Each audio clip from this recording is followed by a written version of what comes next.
Vamos a abrir allí en Hechos capítulo 8, donde iniciamos el culto, y vamos a leer los versículos 4 y 5. Libro de los Hechos, capítulo 8, versos 4 y 5, para nuestra enseñanza esta noche. Dice la Biblia: pero los que fueron esparcidos iban por todas partes anunciando el evangelio. Entonces Felipe, descendiendo a la ciudad de Samaria, les predicaba a Cristo. Gracias, Señor, por la lectura de tu palabra.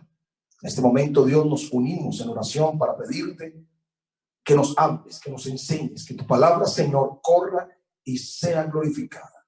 Señor, te pido que el Espíritu Santo nos use ahora y llegue a cada persona, todos los que están allí, Señor, en línea, los que están en sintonía en la emisora, que el Espíritu de Dios toque nuestros corazones y que la palabra de Dios haga poderosamente una obra en nuestras vidas. Es en el nombre glorioso de Jesús. Amén.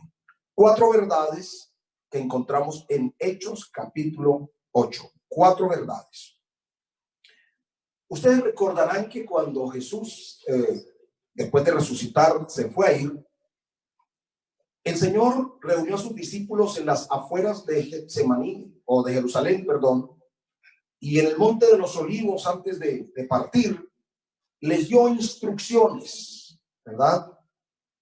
De cómo ellos debían empezar el trabajo de la predicación del evangelio.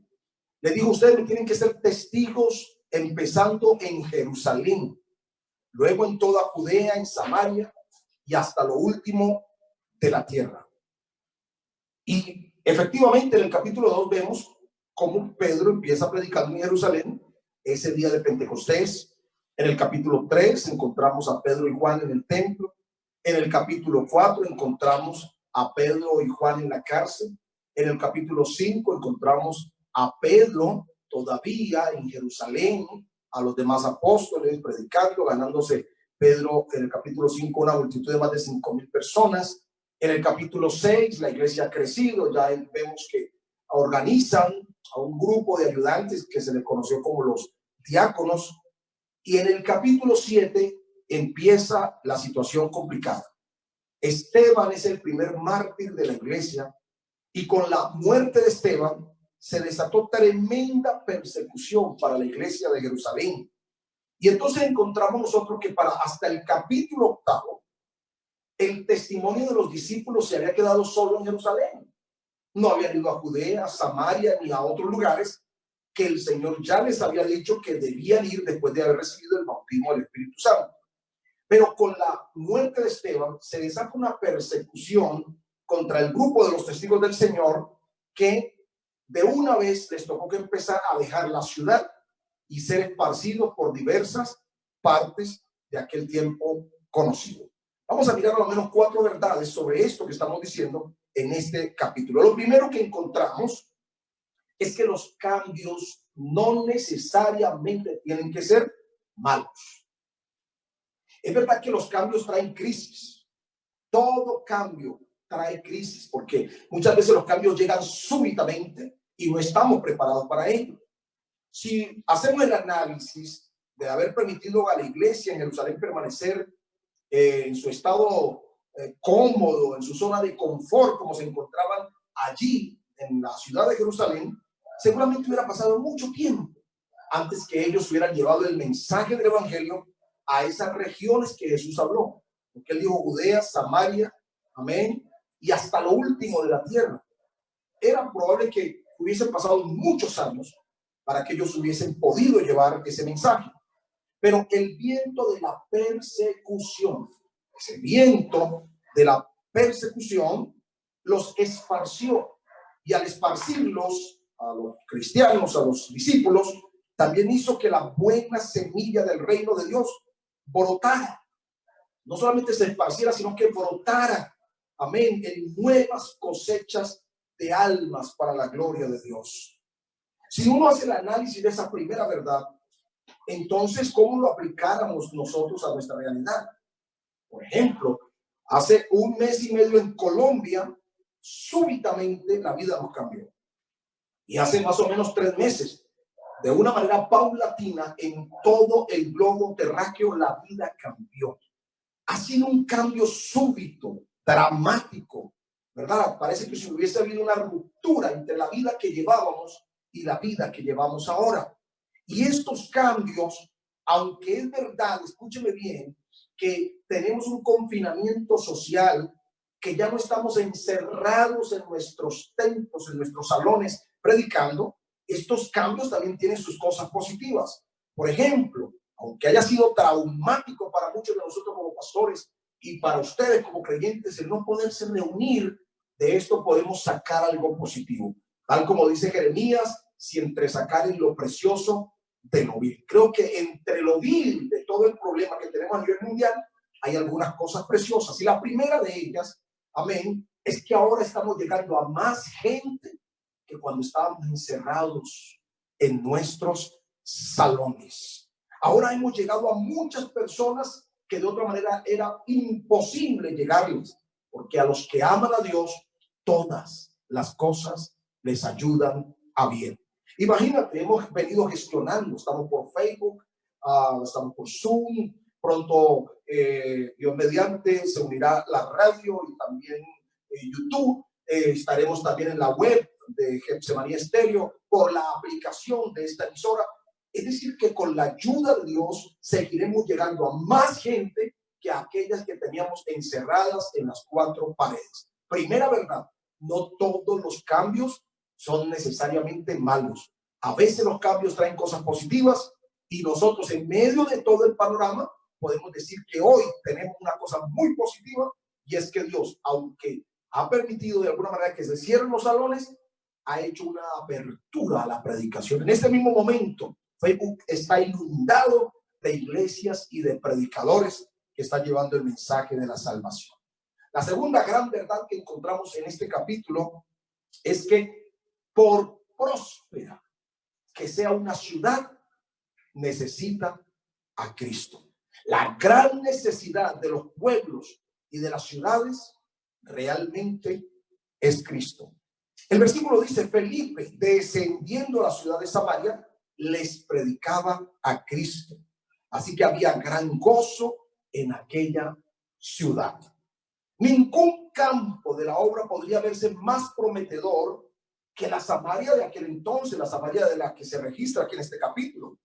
Porque Samaria era una ciudad en la que habitaban una mezcla, unas personas que eran como una mezcla entre gentiles y judíos.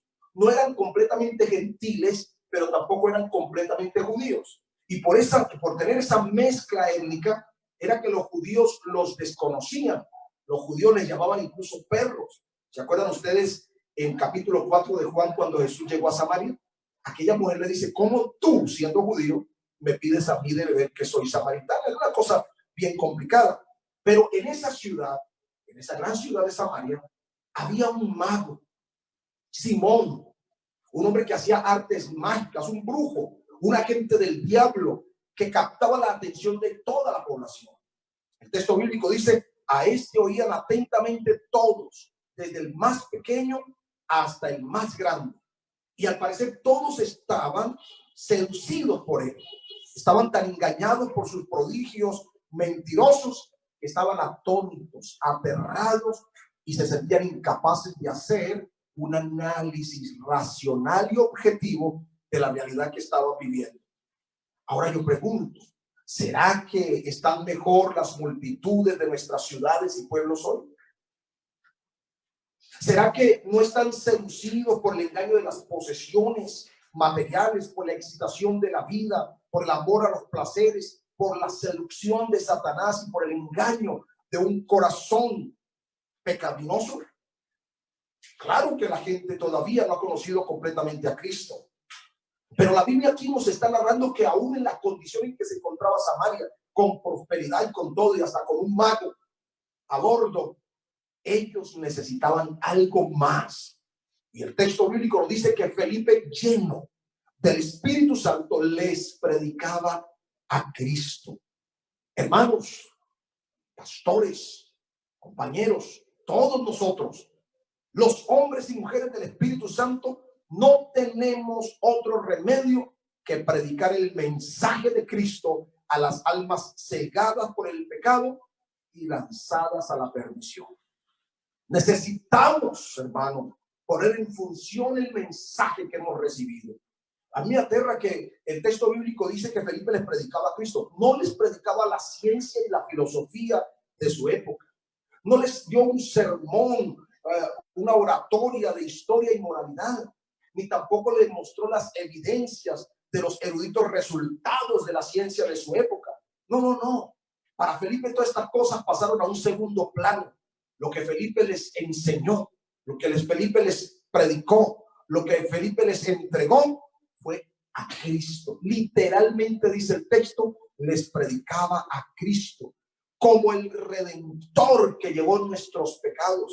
Aquel, como dice el texto de Isaías, que fue molido por nuestras rebeliones. Aquel que sufrió gran contradicción. Aquel cuya espalda sobre ella hicieron grandes surcos los aradores. Ese que murió en la cruz en debilidad, pero que resucitó en poder, fue el tema del mensaje de Felipe.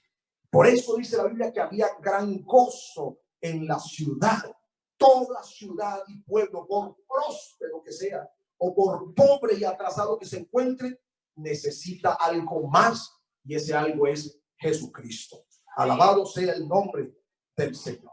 La tercera verdad que quiero compartirles a ustedes es que todos los creyentes debieron recibir el bautismo del Espíritu Santo. Samaria, dice el texto, había recibido la palabra de Dios, ese mensaje proclamador de Felipe acerca de Cristo.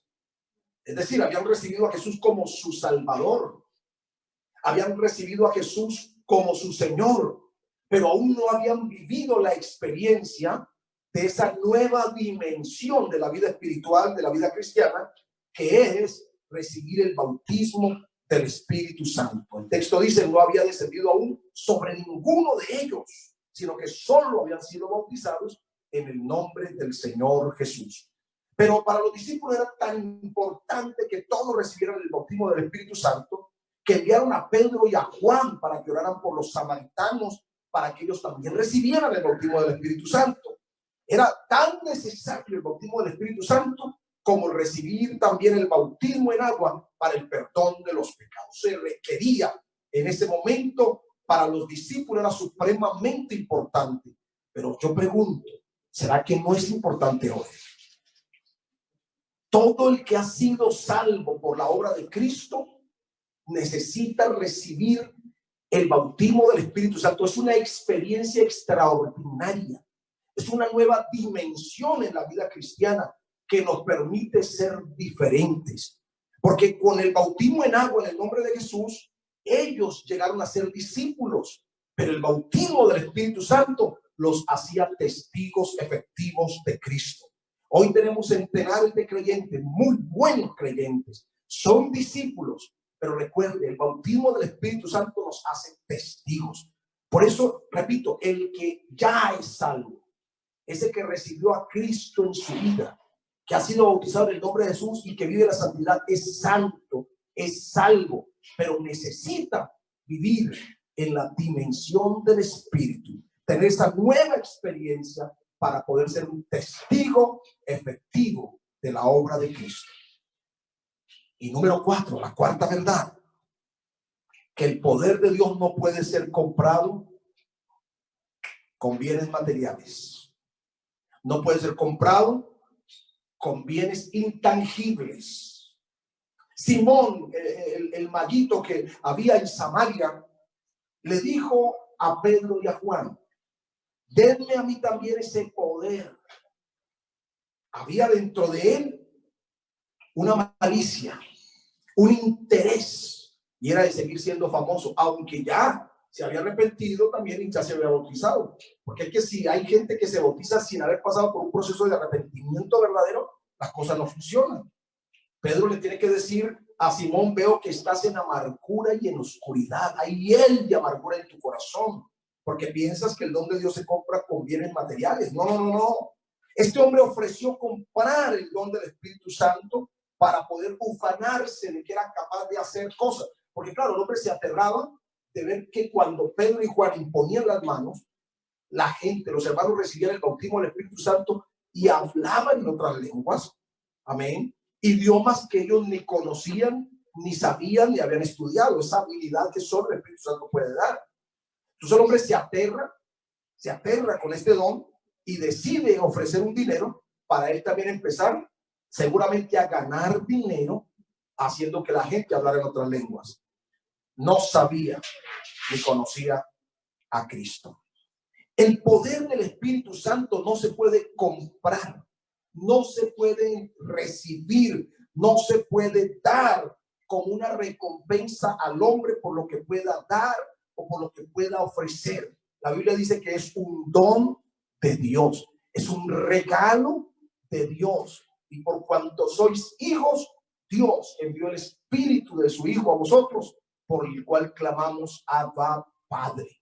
Hermano, el bautismo del Espíritu Santo lo reciben aquellos que viven para Dios, aquellos que le creen a Dios.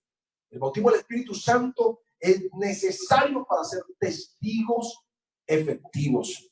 Esteban, que fue el primer mártir, lleno del Espíritu Santo antes de morir, le dio testimonio a la multitud y dijo finalmente: veo los cielos abiertos y al Hijo del Hombre sentado a la diestra de Dios. Y expirando dijo: Señor Jesús, recibe mi espíritu. ¿Será posible que muchos hoy también estén haciéndole una oferta a Dios? ¿Será que le están diciendo: Señor, dame el Espíritu Santo porque yo soy bueno? Dame el Espíritu Santo porque yo hago esto, porque yo hago aquello. ¿Será que hay algunos que, discúlpeme la expresión, le restregan a Dios en la cara las obras que hacen? Hermano, el bautismo del Espíritu Santo no se recibe por lo que usted haga. Se recibe solamente porque el poder de Dios es suficiente. Cuando tú le crees a Dios y vives para Dios, el resto lo hace Dios. Pablo pregunta: ¿habéis recibido el Espíritu Santo por el oír con fe o por el obrar? No, esto es por la fe. Es por la fe, no por obras para que nadie se gloríe. Esto es un don de Dios. Solo basta que tú le creas al Señor, que lo adores, que lo exaltes, que abras tu boca en adoración. ¿Quién dijo que en tiempos de COVID-19 no se puede recibir el bautismo del Espíritu Santo? Claro, si tú tomas el culto como un programa radial, como un programa más, pues no va a pasar nada. Poco a poco tu fe se irá minando. Pero si tú, por favor, colocas en serio que este es un espacio de adoración, culto para Jehová, seguramente, hermanos, Dios no se hará esperar. Yo estoy seguro que detrás de esas cámaras, detrás de esos equipos, hay gente que en este mismo momento está sintiendo la presencia de Dios. Hay gente que en este mismo momento está percibiendo al Señor Jesús a su lado. Y hay gente que puede recibir el bautismo del Espíritu Santo. Por eso esta noche, estas 4 verdades fundamentales las estamos viviendo nosotros de alguna manera. Es decir, que los cambios traen cosas positivas. Y repito, no sé cuánto tiempo duremos sin podernos volver a congregar, pero estamos llegando a más gente. Hoy la gente sabe que hacemos presencia. Si el diablo pensó que iba a callar la iglesia, se equivocó, porque ahora estamos hablando mucho más que antes, para que se cumpla Mateo 24:14. Y este evangelio del reino será predicado en todo el mundo para testimonio a todas las naciones, y entonces vendrá el fin. Estamos acelerando la venida del Señor. Esa segunda verdad, que toda ciudad o pueblo necesita a Cristo, eso no necesita evidenciarse de otra manera. Hermanos, el mensaje que tenemos no puede ser cambiado. Este mensaje es un mensaje ortodoxo, es un mensaje bíblico, es un mensaje cristocéntrico. Todos los predicadores que me escuchen, no cambien el mensaje. Aunque estemos en las redes, hay que seguir predicando a Cristo como el fundamento de nuestra fe. Y número 3, que todos los creyentes necesitan recibir el bautismo del Espíritu Santo para ser testigos efectivos. Hechos 1:8, Jesús dijo: pero vosotros recibiréis poder cuando haya venido sobre ustedes el Espíritu Santo y me serán testigos. Puede ser que usted no reciba el bautismo del Espíritu Santo, será el discípulo. Y bueno, y Dios se lo va a llevar cuando venga, eso no hay problema si usted es fiel. Pero para ser testigo se requiere esta dimensión espiritual. Además, hermanos, recibir el bautismo del Espíritu Santo trae tantos beneficios a la vida nuestra. Precisamente ahorita en esta época de confinamiento que siguen las noticias, las estadísticas hablando de la violencia intrafamiliar, porque hombres y mujeres ya no se soportan en este encierro 24/7. La gente está angustiada, desesperada, ansiosa, deprimida. Esta semana estaba mirando cómo algunos hombres han sido entrevistados en las emisoras, por ejemplo en Caracol, estaba mirando y diciendo cómo algunas mujeres los maltratan, porque cada vez se está haciendo más parejo el maltrato al interior de la familia. Pues bueno, este es el momento de hacer que el bautismo del Espíritu Santo se evidencie en nosotros a través del fruto del Espíritu, que es amor, paz, paciencia, benignidad, bondad, fe, mansedumbre y templanza. Cuando uno está lleno del Espíritu Santo, hermano, puede vivir en confinamiento, pero también puede vivir en paz.